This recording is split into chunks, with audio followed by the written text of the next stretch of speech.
a basarnos. Ya, buenas tardes, doctor. Muchas gracias por tomarse el tiempo de permitirme que le realice esta entrevista.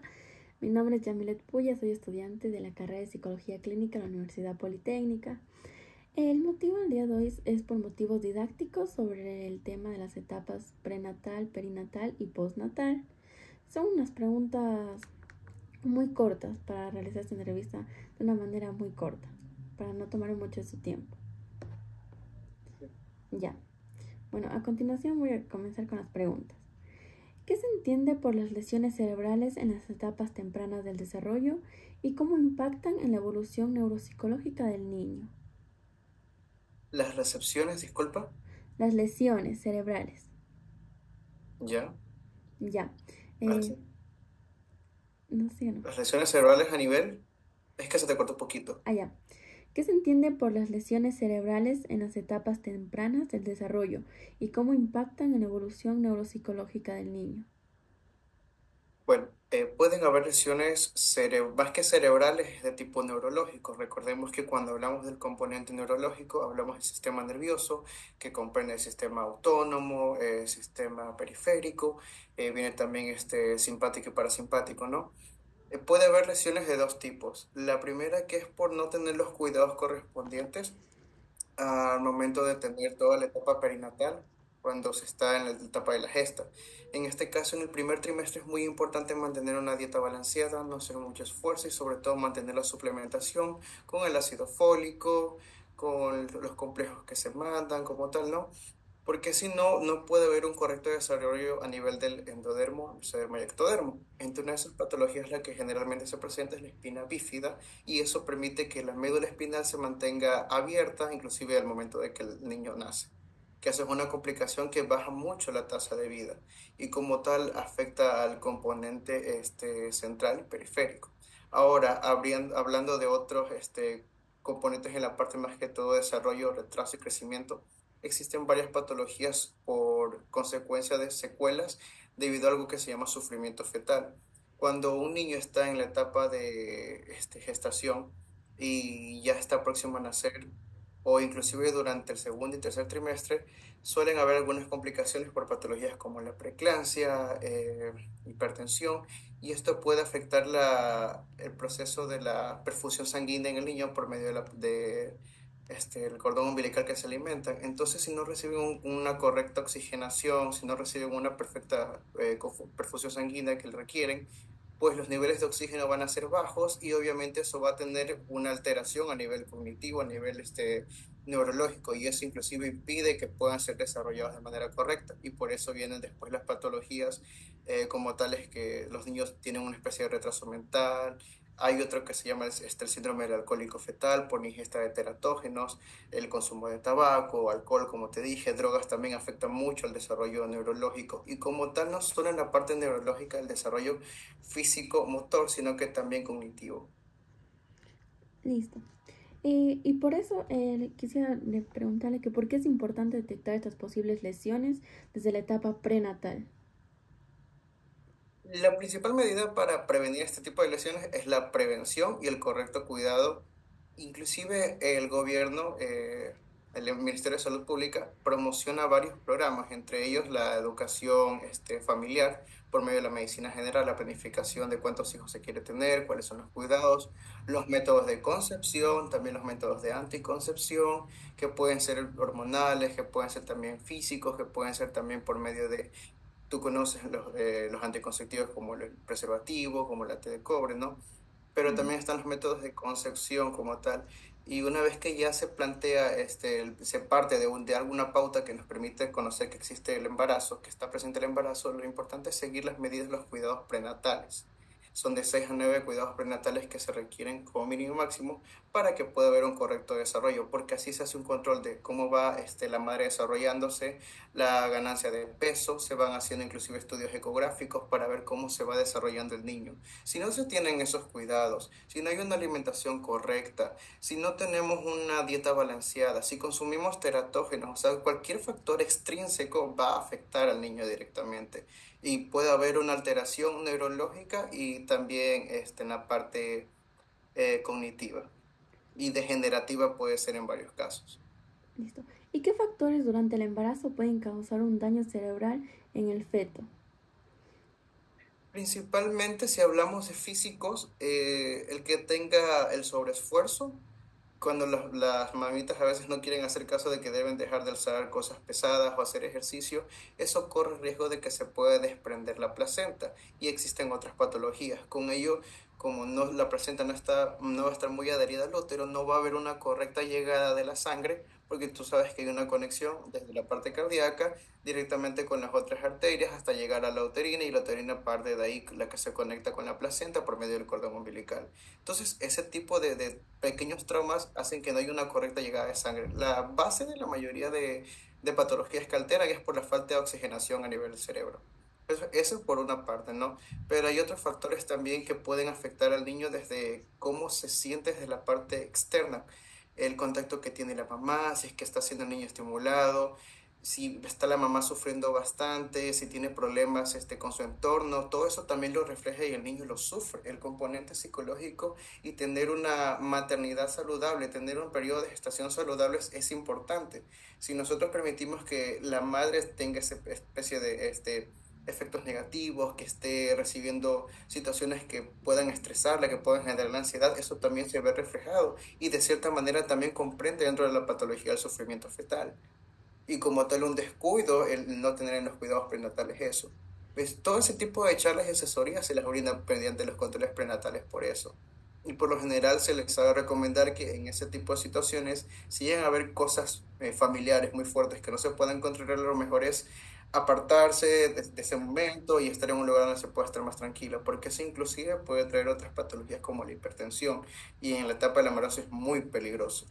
Entonces, tanto cómo se esté la madre emocionalmente sí afecta al desarrollo del niño también. Listo. Y debido a eso, ¿qué hallazgos prenatales pueden indicar una posible lesión cerebral?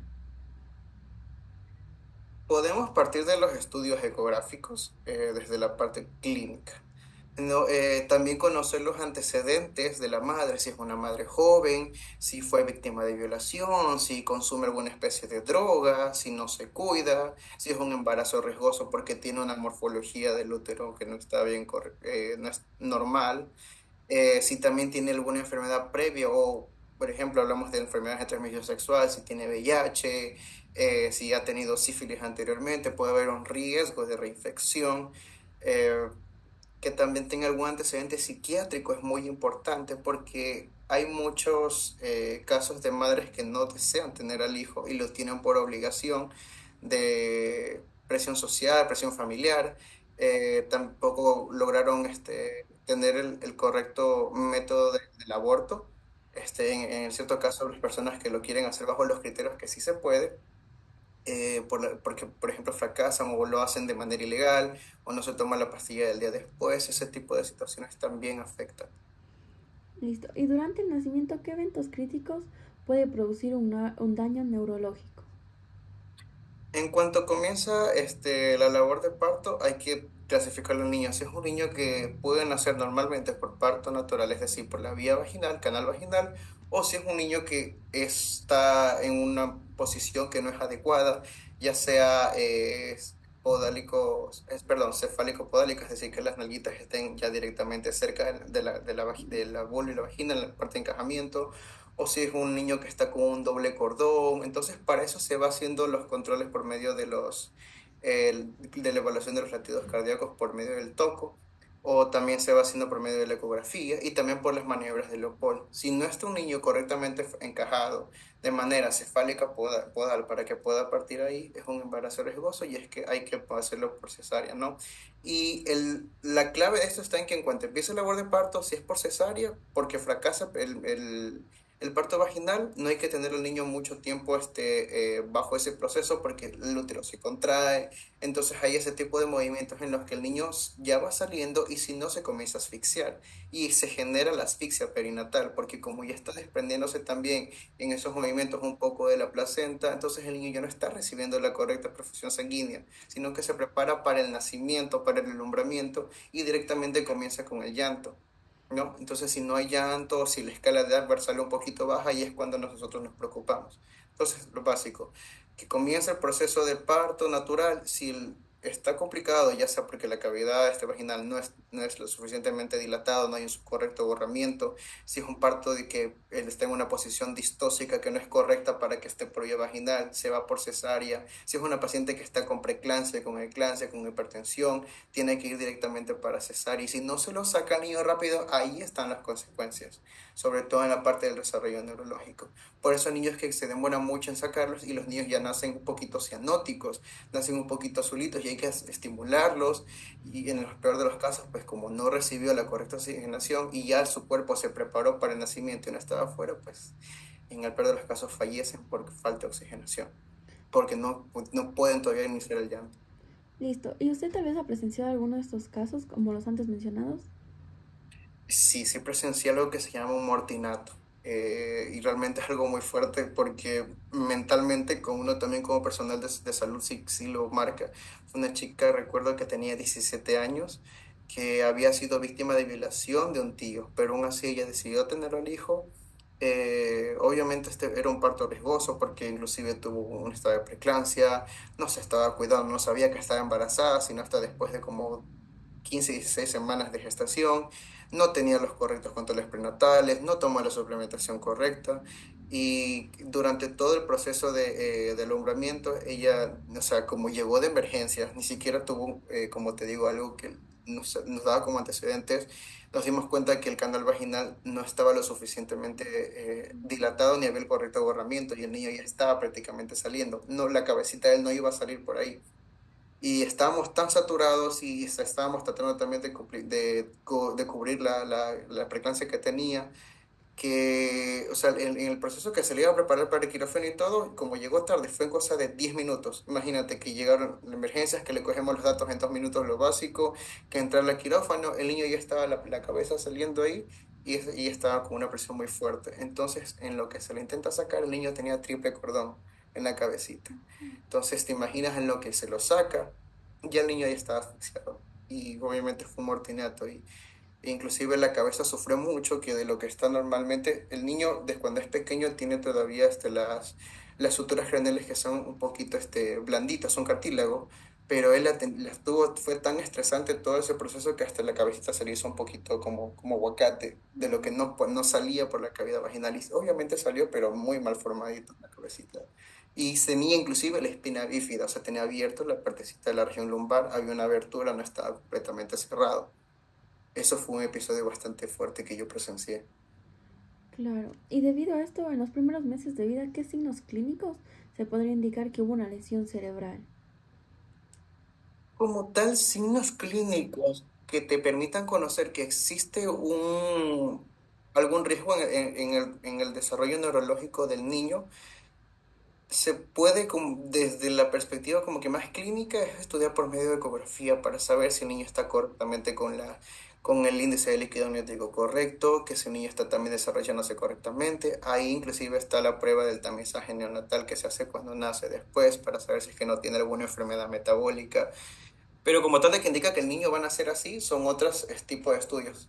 Tengo en consideración que el síndrome de Down es una de las patologías que se puede dar a conocer si se lleva un correcto control prenatal por antecedentes, porque también se hace el estudio de cariotipo, porque hay una sospecha de que el niño no se está desarrollando como normalmente se debería.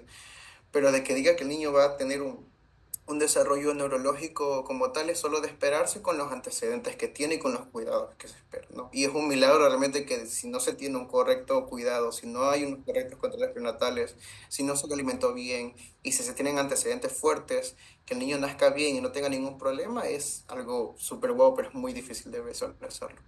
Listo. Y debido a eso, ¿qué tratamientos o terapias especializadas están disponibles para bebés con lesiones cerebrales, diagnosticadas precozmente? Bueno, lo más precoz que se puede hacer es tener en cuenta la preparación psicológica para los padres. Porque si ya ahí vemos que el niño no está creciendo, desarrollándose correctamente, ya decimos que es un niño que va a nacer con un retraso de crecimiento y de desarrollo. O sea, diagnosticarlo como tal clínicamente por medio del estudio imaginológico. ¿no? Se pueden hacer, claro, ciertas pruebas sanguíneas, ciertas pruebas de tipo genético, como te dije, cariotipo, para saber si es que no presenta algún síndrome, entre esos síndrome de Down, síndrome de Turner, por el medio de los antecedentes. Entonces, esos son los medios como tal. Y terapéuticos no hay. La mayoría de los casos lo que se hace es prevenir. Por eso se manda el ácido fólico, por eso se manda el complejo B, por eso se les manda a veces, dependiendo de la situación, que tomen gluconato de calcio, que estén tomando también sulfato de magnesio como medida preventiva, si es que llegan a tener a futuro eh, un correcto desarrollo pulmonar. Entonces, lo que sí, cuando es un parto pretérmino, antes de las fechas, que es entre las 38 y 40 semanas, ahí es cuando nos preparamos, porque como el niño va a nacer prematuramente, hay que tratar de cuidarlo para que pueda nacer dentro de las posibilidades lo mejor que se pueda, y obviamente sí va a tener esta atención neonatal por medio del servicio de neonatología. Listo. Y debido a esto, ¿qué servicios o programas especializados existen para las familias con bebés que ya presentan el daño cerebral? Bueno, pues dependiendo también del tipo de patologías que presente cada niño, ¿no? Como te digo, el Ministerio de Salud ofrece algo que se llama un programa, que es un paquete priorizado, que viene dentro del el proyecto PELDI, que es el proyecto Ecuador Libre de Desnutrición Infantil, que abarca los primeros 1000 días, inclusive desde los controles prenatales, desde que se tiene en cuenta que la mamá va a concebir un niño o que está gestando, comienzan los controles prenatales, se les da también la respectiva medicación suplementada, ya se les da también las charlas preventivas, después de que se les pueda asesorar dónde pueden dar el alumbramiento. No tiene ningún costo, viene incluido por parte del Ministerio de Salud Pública, pero el problema es que la mayoría de pacientes mamás son irresponsables y no acuden al centro de salud, no acuden al hospital en donde ellas tienen que hacer, se olvidan, no siguen correctamente las pautas que se les da el médico como tal, médico familiar. Luego del parto está igualmente la atención de puerperio, que inclusive da por soporte por psicología, hay inclusive atención ginecobstétrica, luego en el proceso puerperal, y se les da a los niños dentro de los primeros 1000 días de vida, que son aproximadamente los 2 años más o menos, desde la concepción y hasta los 2 años de edad, se les da inclusive a los niños la suplementación, que es las chispas, se les hace también el tamizaje metabólico para que te dije sobre las enfermedades, ¿no? Es lo que el gobierno, como quien dice, más promociona.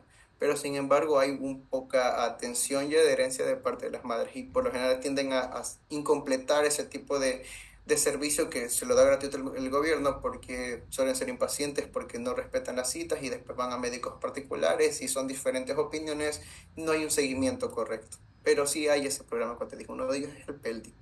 Ya. Y con base a eso, ¿qué prácticas postnatales ayudan a proteger el cerebro del recién nacido, especialmente en bebés prematuros o de riesgo?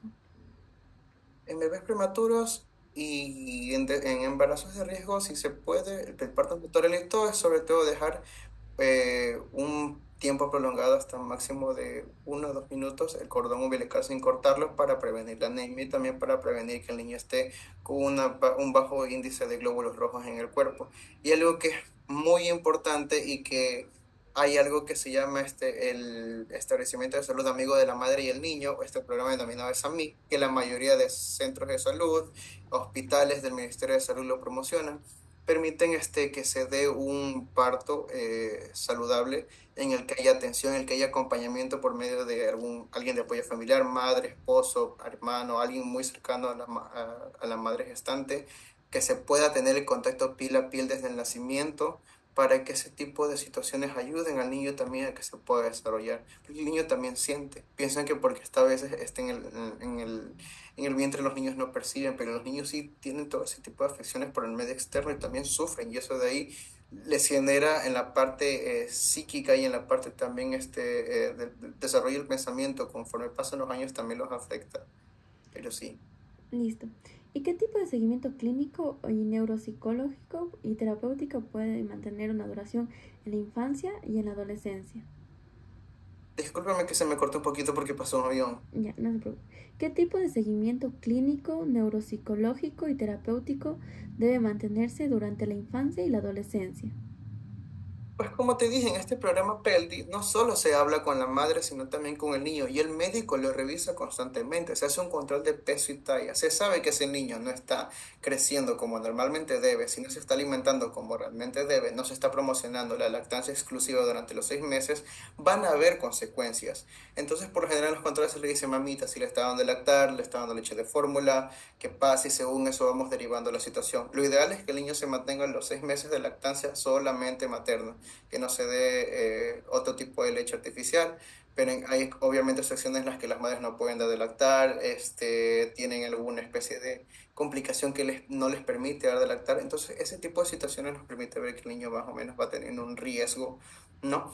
Pero nosotros lo que apuntamos es tener ese tipo de seguimiento. Si obviamente el médico ve que el niño no está teniendo un desarrollo correcto, inclusive se pueden ya ver ligeros esbozos hasta un año, si el niño puede desarrollar autismo o se puede tener Asperger, se van viendo las conductas del niño. Si, por ejemplo, se les hace las pruebas de control como el reflejo de Moro, que el niño no está respondiendo neurológicamente como se debe, todos esos signos son de alerta y obviamente el médico familiar lo deriva a un pediatra y el pediatra pues va a la subespecialidad o al neonatólogo dependiendo pues no de la situación.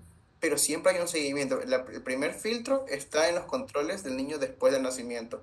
Control de peso y talla que también se lo valora al niño. Si el niño está con una situación de alerta, se lo deriva a la red integral de salud para que pueda ser atendido o dentro de los centros de salud, por ejemplo, los tipos C que saben tener pediatra, con el pediatra. Y de ser necesario, pues se va a un rango un poquito más especializado y subespecializado. Listo. Y mediante de eso, ¿qué secuelas pueden aparecer si una lesión cerebral no se trata a tiempo? Pues simplemente como te digo, si el niño no va con una correcta estimulación, con un correcto crecimiento, si no se desarrolla bien, pues el niño no va a crecer, va a tener problemas que se van a ver reflejados en la parte educativa. Ahí es cuando se refleja que a veces dicen, no, es que mi hijo es vago, que mi hijo es malcriado, que no hace caso, que tiene muchos problemas con los profesores, pero no evalúan qué está pasando dentro de casa. El niño está más chiquito que los demás del curso. En el estudio del talla y crecimiento se ve que no está en la curva en lo normal, sino está debajo, que está el niño con infrapeso, que está con desnutrición, que no está comiendo muy bien, que tiene una dieta que no está balanceada. Todo eso afecta al desarrollo del niño. Obviamente, si no se alimenta bien, no va a crecer, no va a desarrollarse neurológica bien ni físicamente tampoco. Y ahí es que se comienza a ver el déficit en la parte neurológica y en la parte también de desarrollo también de pensamiento y como tal en la parte de inteligencia y todo. Listo, doctor. Carlos Pizarro, muchísimas gracias por compartir su tiempo y su experiencia en esta entrevista. Ha sido una entrevista muy valiosa. Muchísimas gracias por su tiempo. Estas han sido todas las preguntas. Muchísimas gracias a ti Ya, por muchísimas esto, gracias. ¿no? Cuando quieras, con gusto te ayudo. Muchas Chau, gracias. chau.